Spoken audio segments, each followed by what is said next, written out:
Eden Park requires 6 full-time staff members to year-round maintain both the outer oval and the main stadium ground.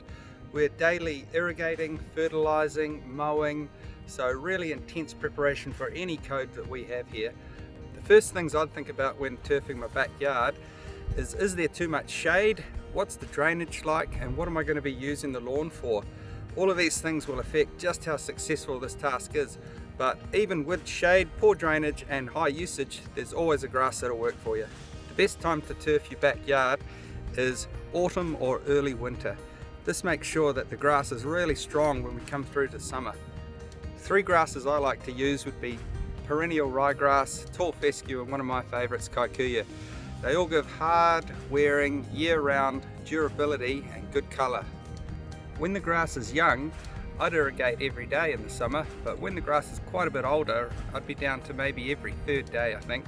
Just remember, younger the grass, more frequent the irrigation, older the grass, less frequent. You don't always need a proper irrigation system at home to water your lawn. I use a simple garden hose at my house, but if you've got a big lawn, a pop-up system might be best. While preparing and maintaining your new backyard, you'll need plenty of equipment, ranging from hand tools to motorised mowers and line trimmers. I know Kennards will have you covered.